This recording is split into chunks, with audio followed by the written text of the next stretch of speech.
Boa noite, queridos. Quem está feliz aí, dá um glória a Deus. Quem está com fome mais do Papai do Céu, dê um glória a Deus aí também. Muito feliz de estar de volta aqui, essa igreja tão amada do meu coração. Minha casa também, né, irmãos? Aqui a gente está à vontade. Muito feliz de poder rever muitas pessoas queridas aqui. Rever o pastor do bigode celestial aqui, oh, coisa boa. O pastor Natalino, falo com muito respeito e alegria, ele sabe disso. Muito obrigado, pastor, pelo carinho e sempre a oportunidade de estar perto de vocês. Muito obrigado, amados pastores também, pelo carinho e recepção sempre. Moisésão sempre segurando aqui na pegada, né? Não, meu irmão, não é Moisésão, né? É Moisésão, ele é grande, ele é uma bênção, né? Porque ele tá mais, né? Deu uma enxutada aí, o menino tá fluindo. Coisa boa. Estou aqui também com um amigo de uma longa data comigo, o Eduardo, o Dudu, meu parceiro de aqui do lado, aqui, ó, Aracaju. E Deus tem há muitos anos usado a vida dele para abençoar o meu coração. E é sempre gostoso quando a gente pode estar junto e buscar isso na presença do Senhor. Tem passado uns dias lá em casa. É bom, porque a dispensa está indo rápida, mas que o Senhor toque o coração dele para encher mais em nome de Jesus. Amém, né, irmão? Falar na palavra aqui, o Senhor vai tocando e tal, quem sabe? Mas te amo, meu velho. E eu trago um abraço da minha casa, minha família, minha esposa, Paula, meu bochecha celeste lá, o Theo. Eles estão ali em casa, né, tendo aquele momento de descanso, porque a semana está bem intensa. E então deixo o abraço deles para cada um de vocês, assim também como o abraço do meu pastor Jonas. Pastor, um abraço, trago o abraço do pastor, estive ontem com ele, trago esse abraço ao seu coração aí, isso é muito querido. Que Deus continue falando através dessa igreja também, em nome de Jesus. Bom, Semana Jovem, tenho certeza que muito o Senhor já tem falado e alertado a cada coração aqui. Tenho certeza de muito que vocês ainda vão continuar ouvindo aqui sobre como viver uma juventude alinhada e ajustada à presença do Senhor, como viver uma juventude, como a palavra do Senhor nos orienta a viver neste lugar. Tenho certeza que ainda continuarão a ser dias marcados, mas hoje eu gostaria de falar de um assunto do nosso cotidiano, um assunto, quem sabe, possa parecer simples, mas é esse simples que a gente às vezes não está vigiando e que tem tomado uma proporção tão grande e tem feito muitas pessoas se perderem nessa caminhada cristã e na sua caminhada com a sua vida própria, a vida pessoal e assim com todos os seus afazeres. Eu quero conversar hoje com cada um dos irmãos sobre medo e como nós podemos então entender e perceber como nós temos reagido ou não diante do medo. E para isso eu peço para que você abra a sua Bíblia em Isaías capítulo 7. Isaías capítulo 7. Nós vamos ler do versículo 1 ao versículo 9.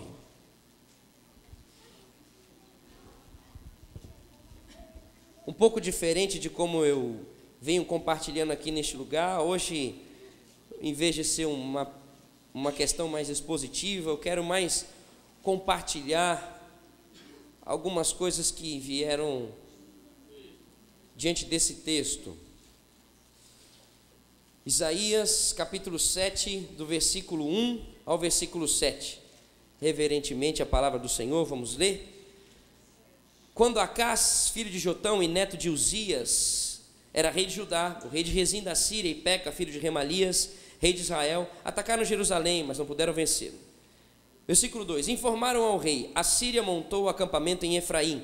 Com isso o coração de Acás e do seu povo agitou-se, como as árvores da floresta agitam-se com o vento.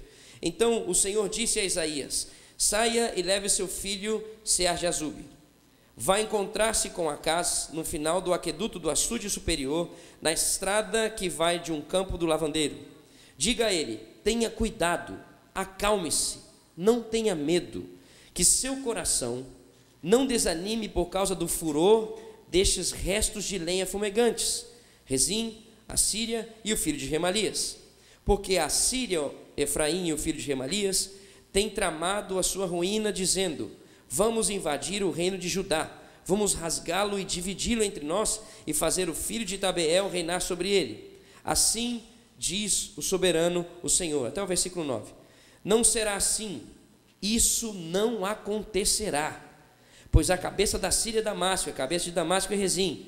Em 65 anos, Efraim ficará muito arruinado para ser um povo. A cabeça de Efraim é Samaria, e a cabeça de Samaria é o filho de Remalias. Se vocês não ficarem firmes na fé, com certeza não resistirão. Senhor, estamos diante da Tua palavra e por ela nós queremos continuar a ser transformados e moldados, como desde o início desse culto aqui nós estamos sendo.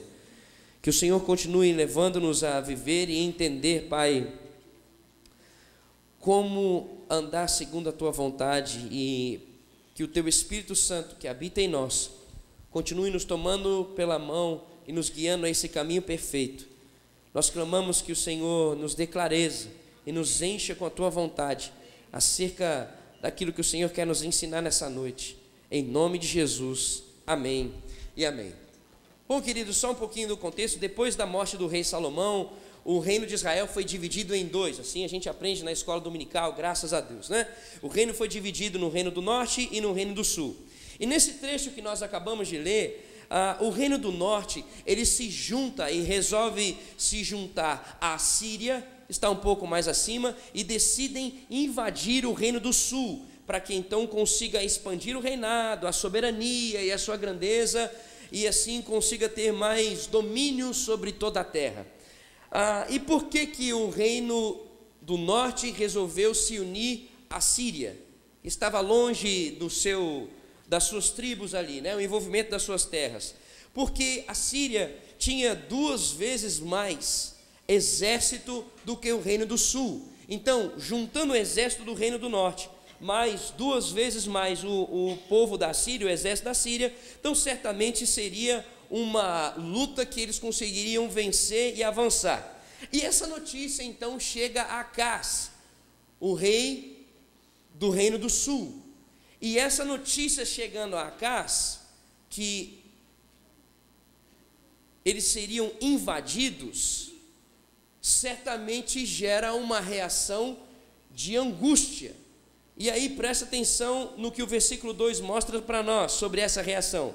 A Síria montou acampamento em Efraim, com isso o coração de Acaz e do seu povo agitou-se como as árvores da floresta agitam-se com o vento. Então, de acordo com essa notícia, o que aconteceu com Acaz e todo o seu povo? Eles ficaram com medo. Eles ficaram com medo porque certamente algumas coisas iriam acontecer com eles. E é interessante que a gente pode pensar, e aí eu quero falar com vocês 4 coisas que a gente pode analisar, que é fruto e que embasa o medo. Bom, primeira coisa que a gente pode entender que embasa o medo é o sentimento de impotência diante de uma adversidade. Há 3 anos e meio, mais ou menos atrás, estava eu, a minha esposa, ainda o Theo não tinha nascido, a gente estava indo visitar no domingo à tarde, uma ovelha nossa.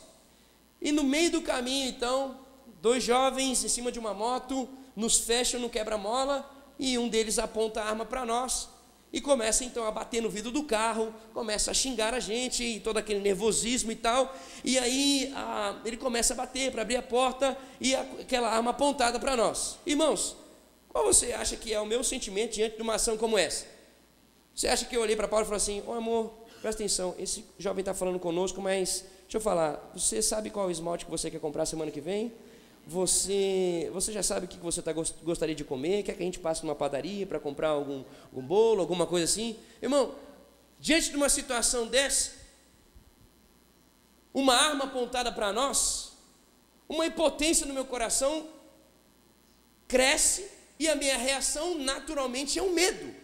Medo de ser machucado, medo de quem sabe tomar um tiro, medo de ser roubado, medo de levarem um carro, medo por quê? Porque eu não vou conseguir reagir a essa situação.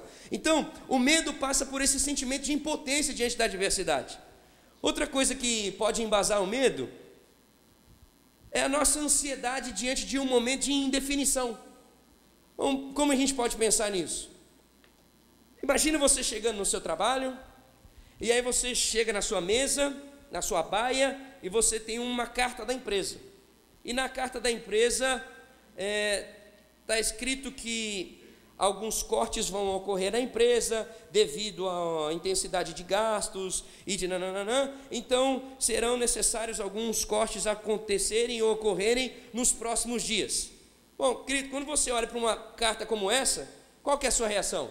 Nossa, como essa empresa é organizada? Nossa, como essa empresa é precavida? Poxa, qual que é a sua primeira reação quando você vê que vai existir algum corte? Você olha e fala assim, uau, mas puxa, isso é uma empresa exemplar. Que coisa boa. Rapaz, você viu que carta? Puxa vida, como essa empresa é fenomenal. Irmão, o que acontece com você? Irmão, ai meu talão Casas Bahia. Ai minha faculdade. Ai meu carro que eu acabei de comprar e parcelei. Ai agora que... Irmão, o que acontece? Medo. Ansiedade diante de um momento indefinido. Irmão, está escrito seu nome lá? Você será cortado. Não está escrito. Mas, diante de uma indefinição, a gente é dominado pelo medo. Então, essa ansiedade diante de um momento de indefinição nos embasa o medo. Qual que é um outro ponto que é interessante? A sensibilidade de uma dor física. A sensibilidade de uma dor física também embala o medo. Quer ver? Pode ser um testemunho de alguns aqui. Quando eu era criança, não há muito tempo, né? Quando eu era criança, meu pai... Obrigado pelo irmão que deu fé aí. Aleluia. Aí, quando eu falava assim, pai, meu dente está mole. Inteligente, né? Podia ter escondido essa. Mas eu falava, pai, meu dente está mole. Meu pai falava, ô filhão, vem cá então, vamos arrancar esse dente. Aí eu, né? Claro, pai, tal, aquele negócio. Aí meu pai vinha com fio dental. Meu pai vinha com fio dental e amarrava o dente. E aí ficava naquele negócio de jogar para lá e para cá, jogar para lá e para cá. Irmão, você acha que naquele momento que meu pai estava amarrando o meu dente, estava pensando, poxa, como meu pai me ama, oh, coisa boa. Puxa, pai, que gostoso, amarra direito, pai, poxa, que beleza, que legal. Irmão, como meu pai já tinha feito isso algumas vezes, o que acontece? Quando meu pai estava chegando, falando para eu ficar na cadeira, eu tinha corrido já umas 3, 4 vezes, ele, fica na cadeira, fica na cadeira, fica na cadeira. Por que eu estava querendo correr? Eu estava com medo do quê? Do dente ser arrancado. Por quê? Por causa da dor que ia vir. Irmão, na boa, você vai no dentista, vamos continuar nesse setor aí, você vai no dentista, chega no dentista, oh, tudo bem, você está naquela cadeira, né? Aquela cadeira irmão, é um engano aquela cadeira, quero que você senta aquele conforto, mas de repente, né? Não, mas assim, aí você senta na cadeira, de repente a dentista começa a falar, tudo bem, olha só então, esse problema que eu estou vendo aqui, eu vou fazer o seguinte, aí faz assim, ó, bzzz, e liga aquele negócio, bzzz, irmão, na boa, o dentista liga e fala assim, olha, eu vou só dar uma olhada aqui, mas fica tranquilo, não vai doer. Irmão, na boa, irmão, na boa. Você vai falar para o dentista, fica à vontade, à vontade. Irmão, é na hora, irmão. Aquela cadeira que era maravilhosa começa a ficar, parece que tem espinho na cadeira. Eu vou me enrijecendo, vou apertando a cadeira e o negócio assim, ó. Irmão, pode não doer onde ela está fazendo, mas escapa 1 centímetro, como já aconteceu comigo. Irmão, quando a gente tem uma sensibilidade de uma dor física, a gente começa a ter medo.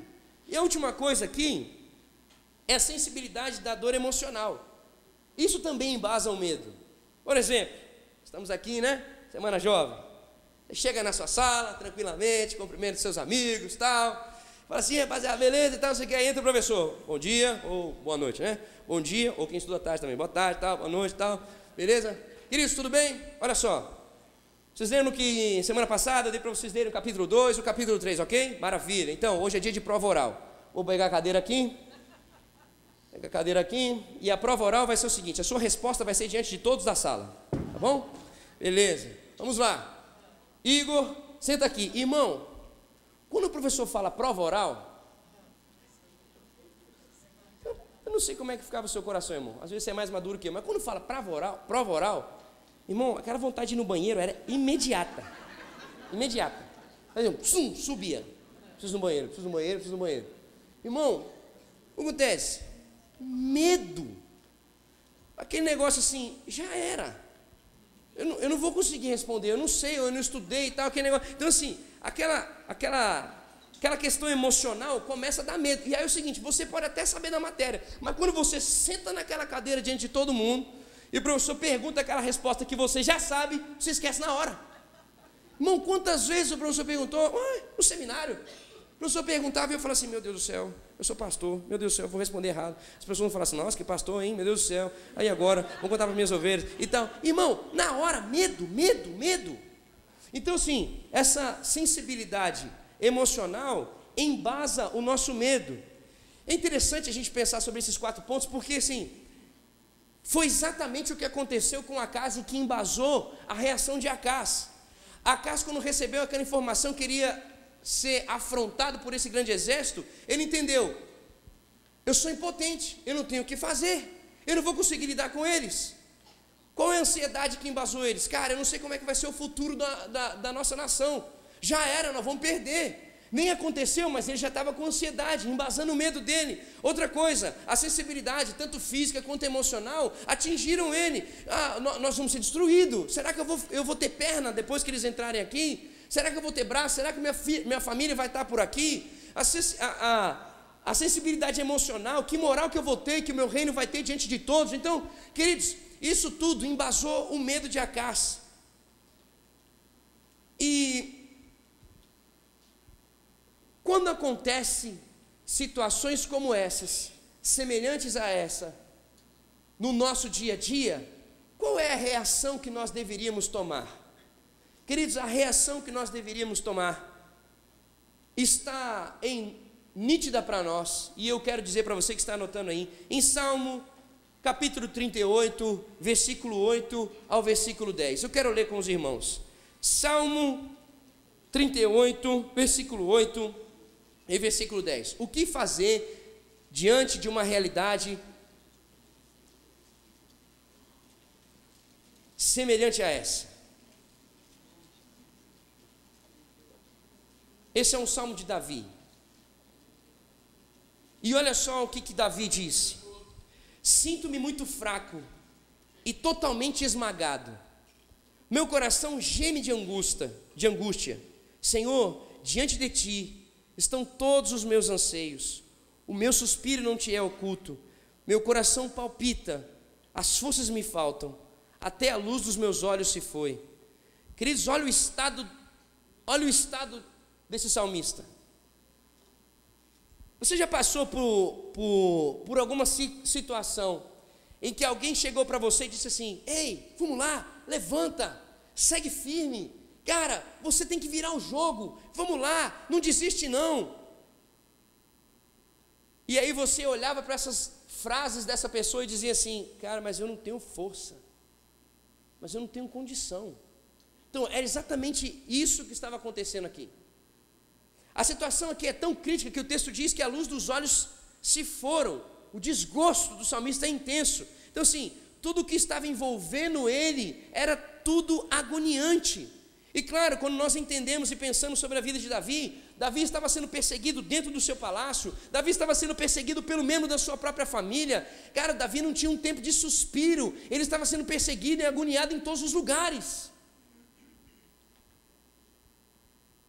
Agora, qual foi o posicionamento de Davi em meio a esse medo que estava envolvendo ele? O sentimento emocional, o sentimento físico, a ansiedade, a incerteza que estava envolvendo ele nesse momento. Qual foi a resposta dele? Leia comigo o versículo 15. Senhor, em ti espero, tu me responderás, ó Senhor, meu Deus. Ele olhou para essa situação dele e é como se ele estivesse dizendo: Senhor, vem e intervém na minha história. Ó Senhor, meu Deus, ó Senhor Deus poderoso, vem sobre as minhas emoções, vem sobre a minha incerteza física, vem sobre a minha incerteza diante das questões que estão ao meu redor. Só o Senhor pode me salvar. Então eu vou diante da tua presença e eu desejo o Senhor.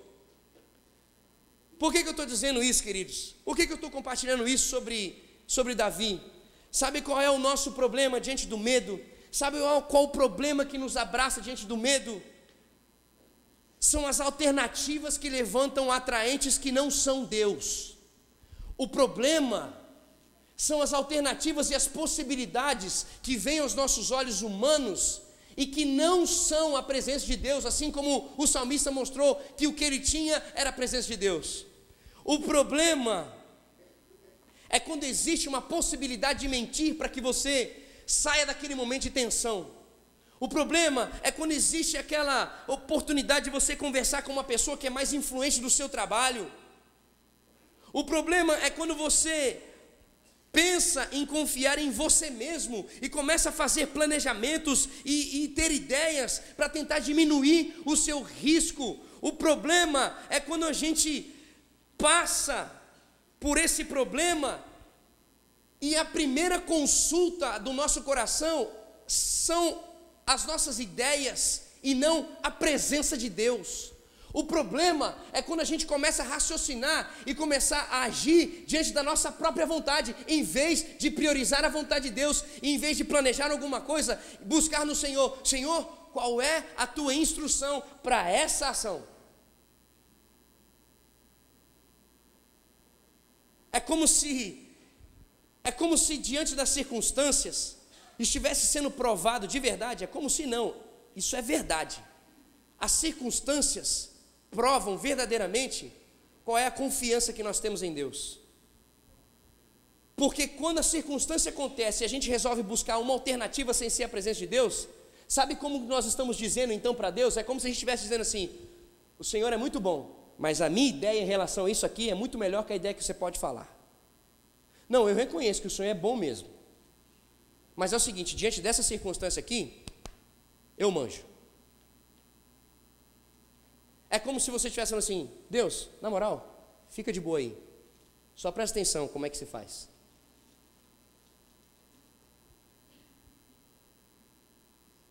Quando que nós estamos fazendo isso? Quando a gente resolve buscar com a nossa própria força a solução, em vez de ir aos pés de Deus e perguntar: o que o Senhor quer que eu faça? Como o Senhor quer que eu faça? Aonde o Senhor quer que eu faça? Olha só o que aconteceu com Acás. Vamos voltar para o texto. Olha o que Deus disse para Acás diante dessa questão toda que estava acontecendo com ele. Versículo 4, presta atenção. Diga a ele, cara, olha o que Deus estava enviando o profeta para falar para ele isso aqui, ó. Diga a ele: tenha cuidado, acalme-se e não tenha medo, que o seu coração não se desanime por causa do furor destes restos de lenha fumegante. Queridos, Deus disse assim, quando o medo surgiu, pastor, Deus disse para Acás: tenha cuidado. E esse tenha cuidado é abrangente no sentido assim: não seja dominado pela sua ansiedade, não seja dominado pelo medo, não tome atitude precipitada, tenha calma, tenha cuidado. O segundo é: acalme-se. É como se Deus estivesse falando assim: ei, não troca os pés pelas mãos, espera. E ele continua dizendo: não tenha medo. Deus estava dizendo: pode ficar tranquilo aí, eu sou, o eu sou está com você. E presta atenção, olha só como Deus chama o problema de Acás. Deus chama o problema de Acás de restos de lenha fumegante. O que é resto de lenha fumegante? Sabe aquele final de churrasco? Sabe aquele final de churrasco que não serve para nada? Ficou lá, acabou, já acabou carne, acabou linguiça, acabou tudo. Aleluia, está até gerando uma... Sabe aquele restinho? Vai, meu irmão, vai discernindo aí, se Deus tocar seu coração, dá. Sabe aquele que não serve para nada? Deus chamou aquela tensão, aquela agonia, aqueles poderosos de não prestam para nada. Esses aí não prestam para nada. Aí, queridos, olha o que os inimigos disseram. Olha o que os inimigos... Vocês entenderam o que Deus disse, certo? Agora, olha o que os inimigos disseram. Versículo 6. Vamos invadir o reino de Judá. Vamos rasgá-lo e dividi-lo entre nós. E fazer o filho de Tabeel reinar sobre eles. Impotência. Nós vamos destruir vocês. Aí olha o versículo 7. O que Deus diz para Acás: assim diz o soberano Senhor, não será assim, isso não acontecerá. Não, irmão, uau, Uou! Só que, meu amado, o que aconteceu? Aconteceu que Acás tinha uma outra alternativa. Em vez dele acreditar no sobrenatural, em vez dele acreditar no Deus Todo-Poderoso, ele tinha uma outra alternativa.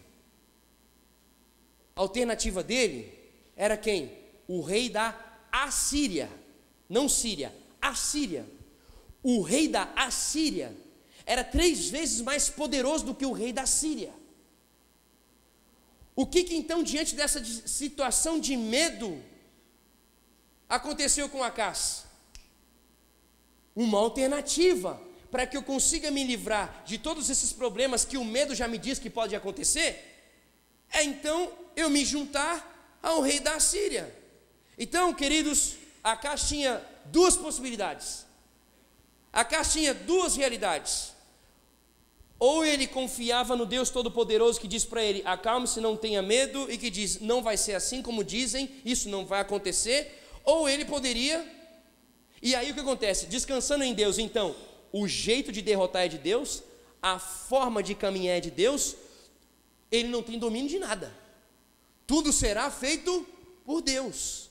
É permanecer crendo em Deus, permanecer confiando em Deus, a obra vai ser dele, fechou. Ou ele tem a oportunidade, a alternativa de entrar em contato com uma outra pessoa que diz também para ele que pode destruir, que não vai acontecer nada, e aí ele vai ter a noção de como vai acontecer. Com Deus ele não sabe, mas com o homem ele sabe. E o que Acás resolveu fazer? Seguir a lógica humana. Sabe como? Isso aí você não precisa abrir não, só anota se você estiver anotando aí. Olha a declaração que ele deu em 2 Reis, capítulo 16, versículo 7. Acás, diz assim o texto: Acás enviou mensageiros para dizer a Tiglat-Pileser, rei da Assíria: sou teu servo e teu vassalo, vem salvar-me das mãos do rei da Síria e do rei de Israel que estão me atacando. Em vez de Acás dizer para o Deus Todo-Poderoso que tinha dito para ele, isso não vai acontecer, o que Acás resolveu fazer? Em vez dele dizer assim: Deus, eu quero continuar sendo o seu servo, eu quero continuar sendo guiado pela tua presença, ele resolveu fazer isso e dizer isso a um homem. Significa que quando nós somos dirigidos pelo medo, nós entregamos a homens aquilo que só deveria ser entregue para Deus. Quando nós ouvimos a nossa alternativa, nós estamos entregando a nossa honra e empenhando a nossa devoção a homens, coisa que só deveria ser entregue a Deus. Por que eu estou dizendo isso? Olha só o que o versículo 8 de 2 Reis 16 diz para nós. Presta atenção nisso. Acás juntou a prata e ouro encontrados no templo do Senhor e nos tesouros do palácio real e enviou como presente para o rei da Assíria.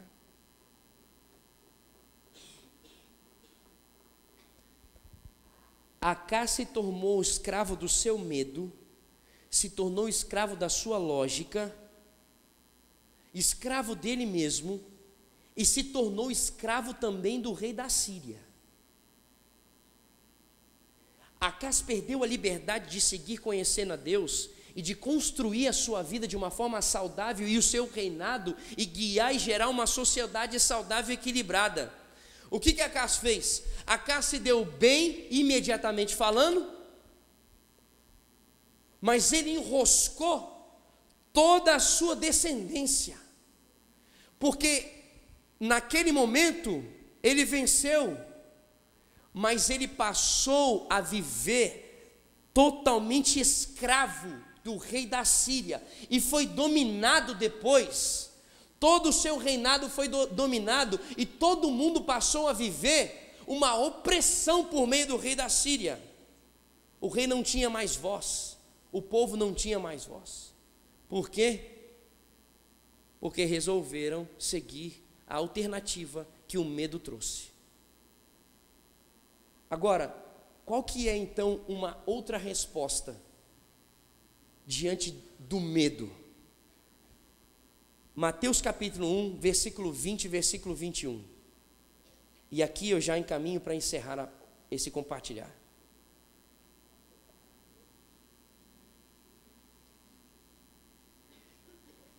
Mateus capítulo 1, versículo 20 e versículo 21. Mateus capítulo 1, versículo 20 e o versículo 21.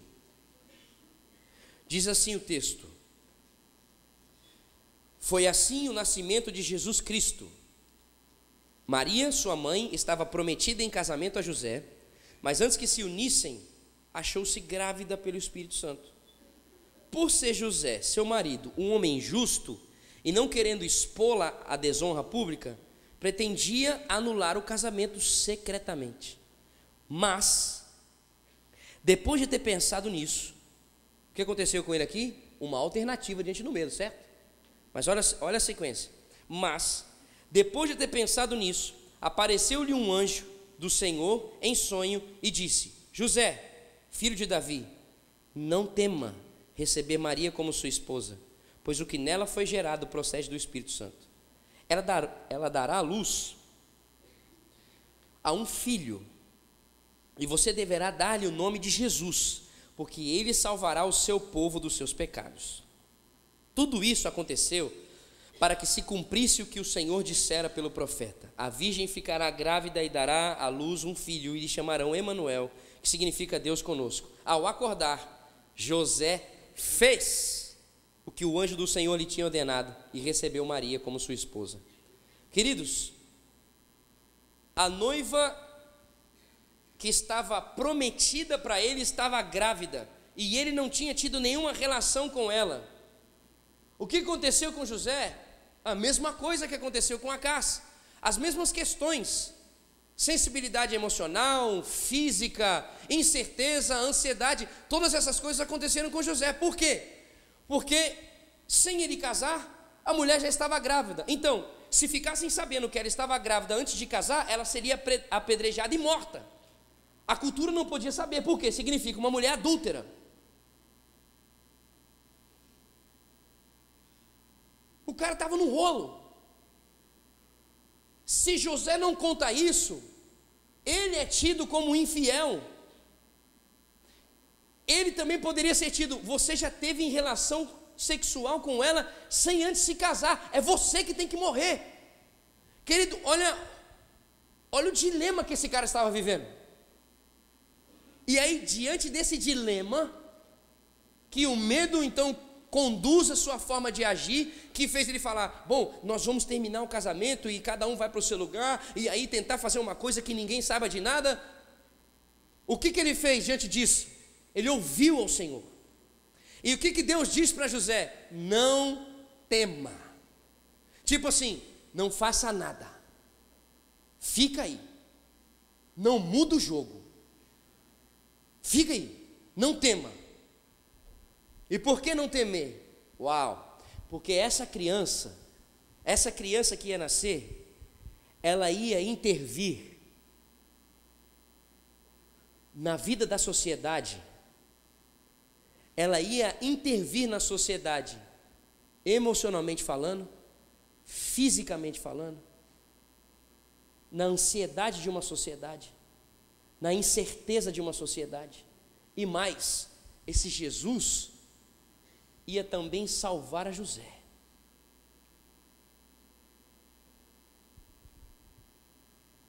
Qual foi a resposta de José?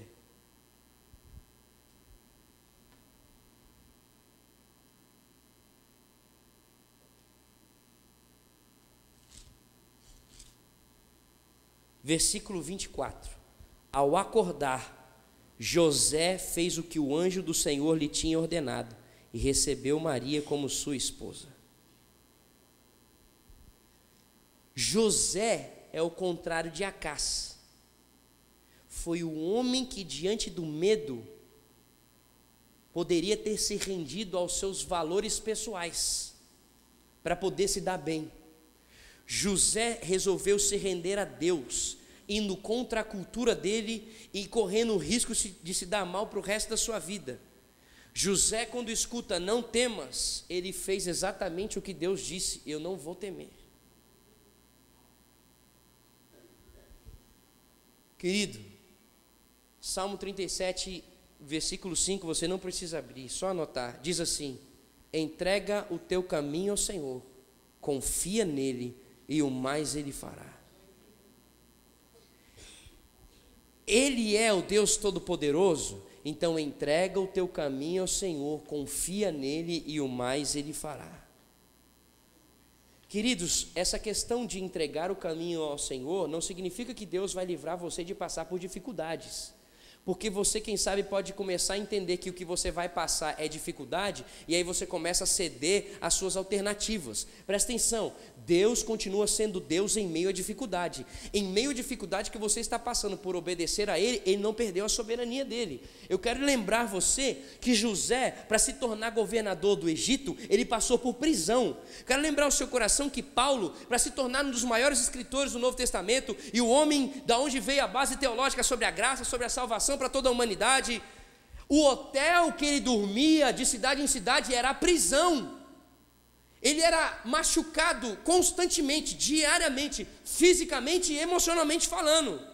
Mas o que esses homens fizeram? Confiaram em Deus, creram em Deus e receberam de Deus o caminho, a resposta, e não foram guiados pelo medo, e não seguiam as alternativas que o medo proporcionava. É a minha pergunta para os irmãos aqui nessa noite, para cada um de nós, diante dos medos, dos problemas que cada um aqui tem passado, diante das questões que têm se levantado no seu dia a dia, a minha pergunta é: em quem você tem colocado a sua confiança? A quem você tem dado ouvidos? A sua esperança tem permanecido em Deus e naquilo do que Ele diz? Ou você está abrindo o seu coração procurando atalhos? Ou você está abrindo e deixando o seu coração ser seduzido por aquilo que os seus olhos mostram para você, que é o caminho que deve ser seguido? Escute, querido, você não é seu salvador, você não é um salvador, você necessita de um salvador. E só existe um salvador, é Jesus Cristo, o único salvador.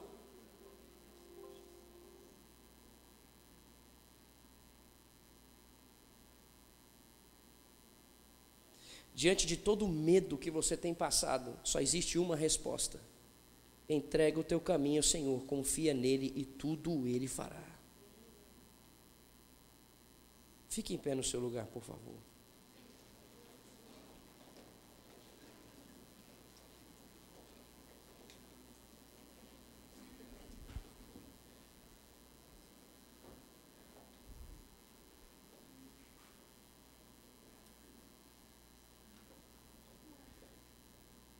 Diante desse problema que, quem sabe, está assolando o seu coração, eu tenho uma pergunta para fazer: qual é a resposta de Deus para isso?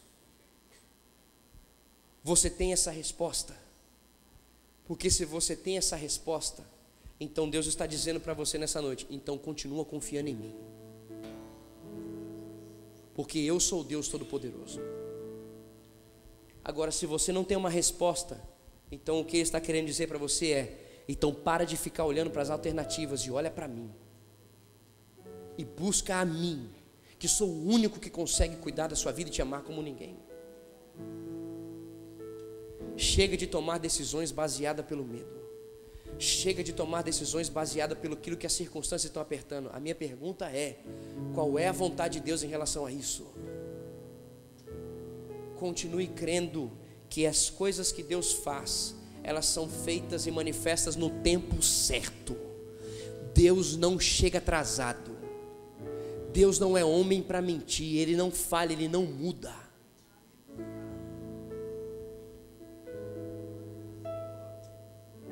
Chega de ficar entregando para homens aquilo que só deve ser entregue para Deus. Chega de você vincular seu coração a homens, a saídas humanas. Chega de entregar a sua vida para o acaso, de entregar sua vida para o caos. Chega de ser dirigido pelo medo. Seja dirigido pelo Senhor Salvador, o Criador de todas as coisas. Ele disse, Ele é fiel para cumprir. Se Ele não disse, então busque até que Ele diga. Mas não ande segundo a sua vontade, porque senão, querido, você vai permanecer com um testemunho semelhante ao de Acás, em vez de ter o seu testemunho como o de José, que viveu o sobrenatural e alcançou a sua vida ainda hoje. Feche os teus olhos. Será que você reconhece alguma coisa? Será que você reconhece que quem sabe você está dizendo não para Deus, está dizendo que confia mais em você mesmo do que nele? Se você tem reconhecido isso, o Espírito Santo está te dando uma oportunidade de você dizer e pedir perdão para Ele hoje.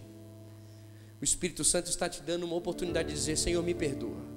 Porque quando eu vou reagir com o meu marido, com o meu filho, com minha filha, quando eu vou reagir com a minha esposa, eu busco aquilo que está na minha vontade. Quando eu vou reagir com o meu chefe ou com as questões do meu trabalho, quando eu vou reagir quando me apertam ou quando eu tenho um planejamento, eu tenho buscado instruções em TEDs, em profissionais, e eu não tenho buscado a Tua presença. E eu tenho dito para o Senhor que realmente eu não confio no Senhor. Diga isso ao Senhor então: Senhor, muda a minha vida, porque eu quero continuar crendo. Eu quero continuar vivendo como José testemunhou, como Davi testemunhou. O Senhor é aquele que me guia, e o Senhor é o Deus Todo-Poderoso. O Senhor é o verdadeiro Salvador que eu preciso. Senhor, nós estamos diante da Tua palavra. Nós agradecemos a forma como o Senhor chama a nossa atenção aqui neste lugar. Nós agradecemos a forma tão nítida e tão carinhosa de um pai que deseja corrigir a rota dos seus filhos. Senhor, muito obrigado por trazer de volta ao nosso coração como nós deveríamos permanecer desde o início. Senhor, perdoa, Senhor, porque temos dado ouvido ao medo. Perdoa, Senhor, porque temos dado ouvido à nossa insensibilidade ou à nossa sensibilidade. Pela nossa ansiedade, nós temos dado ouvido, Senhor, às nossas dores emocionais ou dores físicas. Nós temos dado ouvido a isso de tal forma que a gente tem tentado buscar alternativas. Senhor, nos perdoa, Pai, porque quando a gente busca essas alternativas, o Senhor recebe um recado no nosso coração de que nós não estamos crendo que o Senhor pode. Senhor, continua, Pai, tem misericórdia de nós, Senhor, e leva-nos, Senhor, a viver uma vida que testemunha como Davi, que testemunha como José. Que ainda que o meu medo diga não, se o Senhor diz sim, eu vou ficar no sim. Que ainda que o meu medo mostre que é a esquerda, se o Senhor me diz que é a direita, eu vou seguir a direita. Que ainda, Senhor, que eu enxergue, Senhor, boas rotas, se o Senhor não diz para eu pisar, eu não vou seguir. Que ainda que os meus entendimentos, a minha lógica, o meu raciocínio mostre com toda certeza e convicção de que esse é o melhor caminho, se o Senhor não diz, eu não vou seguir. Senhor, que isso seja uma definição, que volte, Senhor, a existir em nosso coração nessa noite, em nome de Jesus. Traz de volta, Senhor, os nossos corações à Tua presença. Traz de volta, Senhor, a nossa fé a permanecer crendo no Senhor. Traz de volta o nosso anseio de viver de forma que agrada ao Teu coração, Senhor, e enche o Senhor da convicção, Pai, de que nós verdadeiramente Te amamos. Senhor, nós estamos aqui, queremos ser uma igreja que o Senhor entende que confia plenamente no Senhor, que os ministérios e as decisões continuam sendo totalmente a partir da Tua presença. Queremos ser uma igreja que o Senhor olha e possa receber um louvor e uma adoração de forma genuína, porque verdadeiramente entregou a vida ao Senhor. Pai, continua conduzindo essa juventude a viver crendo no Senhor e não sendo dominada pelo medo, a viver se entregando mesmo em meio à dor, e crendo que o Senhor é soberano, em Tua presença é muito melhor do que qualquer outro lugar. Continua corrigindo o nosso coração, Pai. Nós estamos aqui Queremos ser dirigidos pelo Senhor e não mais pelo medo. Que esse seja o nosso testemunho diante dos homens e diante do Senhor. Em nome de Jesus. Amém, Senhor, e amém.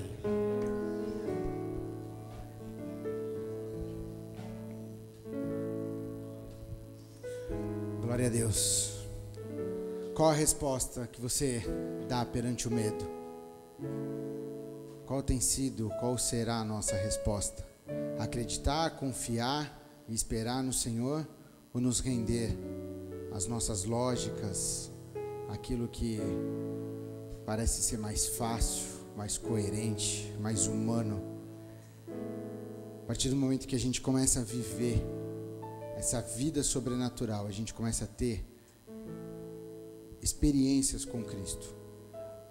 Eu gosto muito do Salmo 23, quando ele fala: ainda que eu passe pelo vale da sombra da morte, eu não temerei mal algum.